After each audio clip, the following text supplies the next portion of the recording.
Falar sobre o Papa Francisco é falar sobre uma autoridade hoje mundial. Hoje poucas vozes têm a mesma ressonância no mundo todo como o Papa Francisco. Nós temos uma voz que é ouvida não só pelos católicos, mas ouvida pelos cristãos em geral e por outras pessoas que professam outras religiões. E também ouvida, por exemplo, pela ONU, pelas organizações internacionais e inclusive pela sociedade civil. O Papa Francisco é uma voz que tem autoridade. Como se dizia de Jesus no Evangelho, ele fala como quem tem autoridade. Então, esses 10 anos de pontificado mostram uma autoridade que fala para o mundo todo. Não é uma voz no deserto, é uma voz que tem um poder profético muito grande.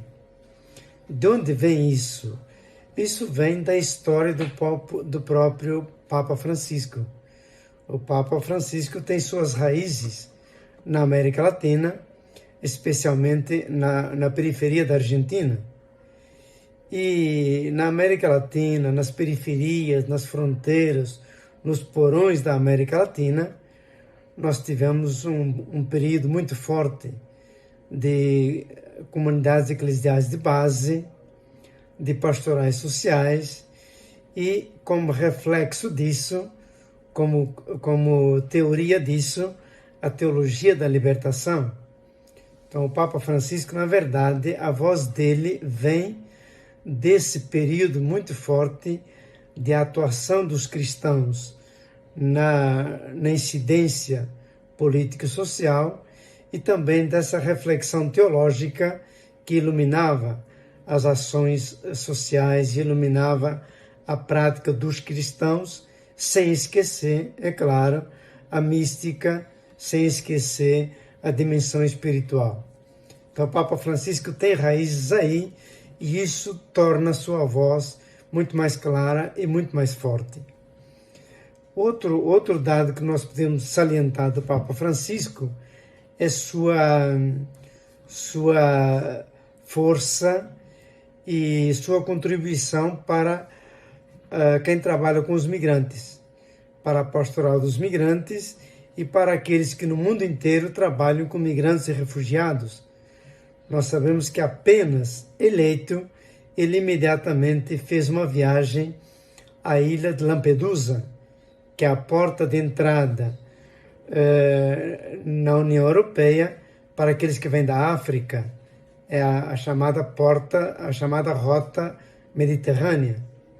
Depois ele fez também uma visita à ilha de Lesbos, na Grécia, que é a porta de entrada de quem vem da África, de quem vem do Oriente Médio, a chamada porta balcânica.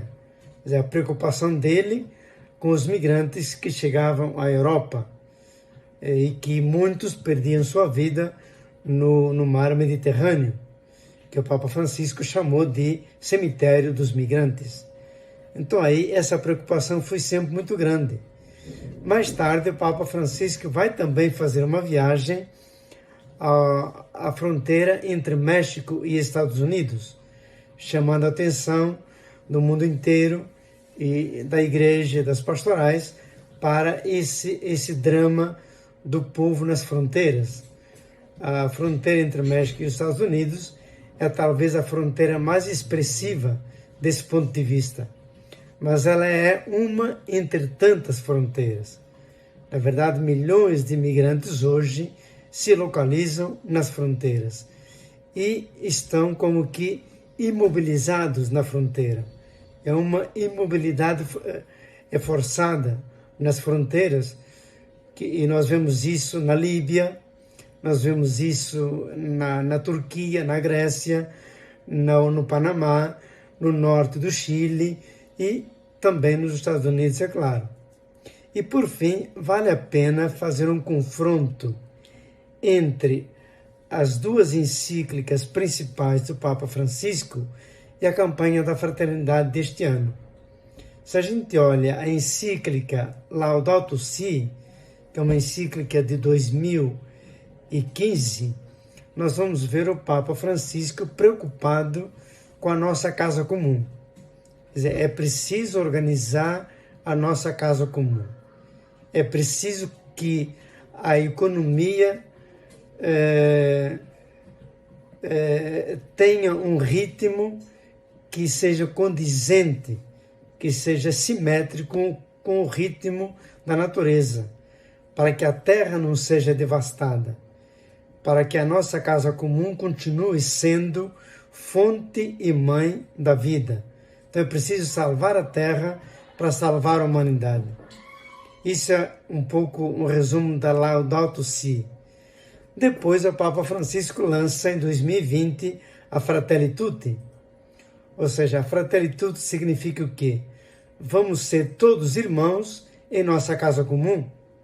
Depois de arrumar nossa casa comum, vamos ser todos irmãos e irmãs nessa casa comum, dividindo os bens que a casa comum produz, dividindo os bens do trabalho de todos com toda a população do mundo.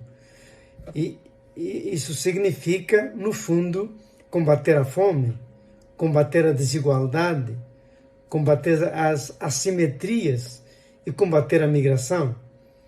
Então, a Laudato Si, preparação da casa comum. A Fratelli Tutti, vamos ser irmãos e irmãs na casa comum. E a campanha da fraternidade, vamos combater a fome e viver como irmãos e irmãs nessa casa comum, distribuindo equitativamente aquilo que todos produzem em comum. Essa convergência é muito forte, não é? A Laudato Si, a Fratelli Tutti e a campanha da fraternidade são 3 igarapés que vão desembocar no rio que é justamente o rio que combate a fome, a desigualdade, a migração forçada e que nos leva a uma sociedade justa, fraterna e solitária.